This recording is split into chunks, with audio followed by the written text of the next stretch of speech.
তারুণ্যের বিপ্লবী অভ্যুত্থানে দেশ ফিরে পেল স্বাধীনতা, জনসাধারণ ফিরে পেল বাক স্বাধীনতা, গণসাধারণ নিচ্ছে স্বস্তির নিঃশ্বাস।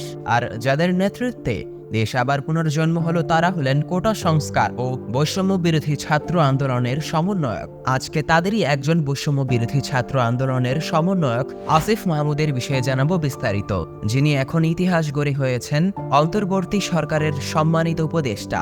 প্রথমেই জানাবো কে এই বৈষম্য বিরোধী ছাত্র আন্দোলনের সমন্বয়ক আসিফ মাহমুদ। জানবো তার পরিচয়। কমিটমেন্টগুলো আমরা সর্বপ্রথম পূরণ করব। 1998 সালের 14 জুলাই কুমিল্লার মুরাদনগর উপজেলার আকবপুর ইউনিয়নের আকবপুর গ্রামে জন্মগ্রহণ করেন আসিফ মাহমুদ সজীব ভুইয়া। তার পিতা মোহাম্মদ বিলাল হোসেন ও মাতা রুকসানা বেগম।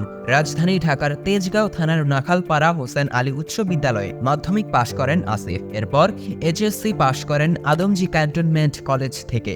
বর্তমানে তিনি ঢাকা বিশ্ববিদ্যালয়ে অধ্যয়নরত। ভাষা বিজ্ঞান বিভাগের 2017-18 শিক্ষাবর্ষের শিক্ষার্থী। বর্তমানে তিনি অন্তর্বর্তীকালীন সরকারের উপদেষ্টা হিসেবে যুব ও ক্রীড়া মন্ত্রণালয়ের দায়িত্ব পালন করছেন। ইউনুস স্যারের সাথে এই বিষয়ে বিস্তারিত কথা বলবো। 2024 সালে কোটা সংস্কার আন্দোলন ও বৈষম্য বিরোধী ছাত্র আন্দোলনের সমন্বয়ক ছিলেন আসিফ। শিক্ষার্থী হত্যা ও বিনা বিচারে আন্দোলনকারীদের উপর জুলুমের প্রতিবাদে আসিফ ও তার সংগঠন বৈষম্য বিরোধী আন্দোলন গুরুত্বপূর্ণ ভূমিকা পালন করে। এরপর আসিফ ও তার সংগঠনের দুই সমন্বয়ক নাহিদ এবং সার্জিস মিলে সারা দেশে অসহযোগ আন্দোলনের ডাক দেন। সর্বশেষ আসিফ ও তাদের সংগঠনের সমন্বয়ক নাহিদ ও সার্জিস আলম মিলে লং মার্চ টু ঢাকা চলো কর্মসূচি সফলভাবে ডাক দেন। সেই ডাকে সাড়া দিয়ে দেশের ছাত্র সমাজ, শিক্ষক, মজুর, রিকশা চালক থেকে সমস্ত শ্রেণী পেশার মানুষ রাজপথে গণ অভ্যুত্থানে নেমে পড়ে, যার ফলশ্রুতিতে স্বৈরাচারী আওয়ামী সরকারের পতন হয় এবং দেশকে পুনরায় স্বাধীনতা এনে দেয় ছাত্র জনতা।